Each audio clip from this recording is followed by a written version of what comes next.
ఏ చెర్లల్లకైతే ఇలా drainage water వస్తుందో ఆ డ్రైనేజీ వాటర్ రాకుండా చేయాలి కదా.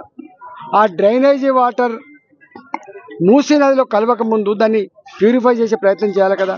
ఇవన్నీ ఏం చేయకుండా ఎకాఎకిన వచ్చి మూసీ నదికి అటుపక్కకు ఇటుపక్కకు వాళ్ళు కష్టపడి కొనుక్కున్న భూములు కట్టుకున్న ఇళ్లను నీకు డబుల్ బెడ్రూమ్లు ఇస్తా పో అని చెప్పి ఎల్లకొట్టిన అధికారం నీకు ఎవడిచ్చిందని చెప్పి అడుగుతా ఉన్నాం.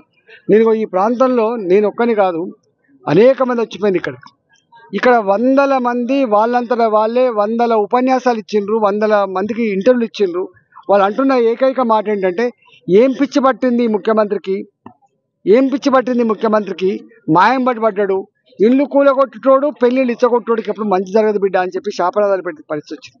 ఇవాళ ముఖం లేదు రేవంత్ రెడ్డికి నా పనిగిరి కాలనీకి రావడానికి, ముఖం లేదు రేవంత్ రెడ్డికి ఇలా రామంతపూర్ మూసి ఓటికి రావడానికి, ముఖం లేదు రేవంత్ రెడ్డికి ఇవాళ కింది ప్రాంతం మూసి రావడానికి.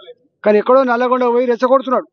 ఇవాళ హైదరాబాద్లో ఉన్న ఈ అటుపక్క ఇటుపక్క ఉన్న ఇళ్ళోళ్ళు బీజేపీ నాయకులు రెచ్చగొడితే మూసి ప్రక్షాళన లేకుండా చేయిస్తున్నారు, దానివల్ల మీ పొలాలన్నీ కూడా విషతుల్యమైపోతున్నాయని చెప్తున్నారు.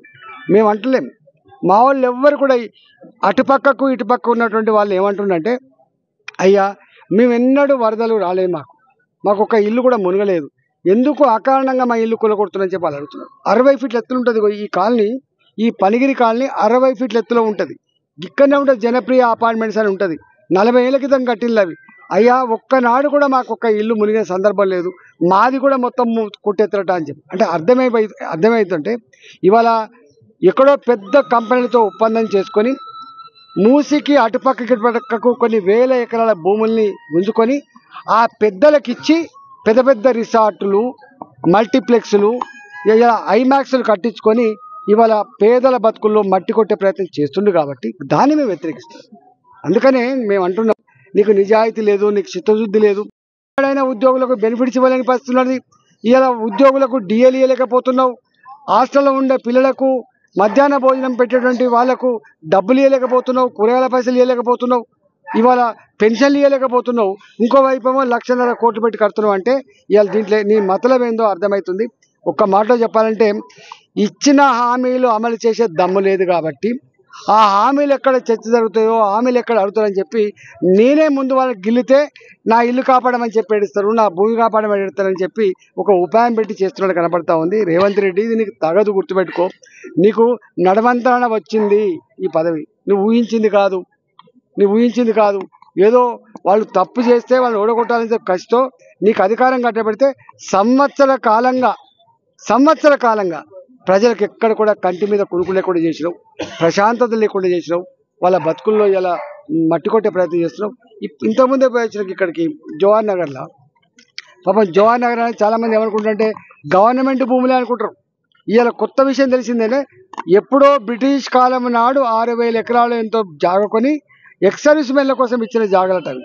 ఆ జాగలు అమ్ముకుంటే 60 గజాల నుంచి 2,000 గజాలు కొనుక్కొని ఇల్లు కట్టుకుంటే ఇవాళ అవి కేసీఆర్ వచ్చిన తర్వాత మీరు రెగ్యులైజ్ చేసుకోండి అంటే ఎల్ఆర్ఎస్ బీఆర్ఎస్లో కూడా వాళ్ళు రెగ్యులైజ్ చేసుకున్నారు.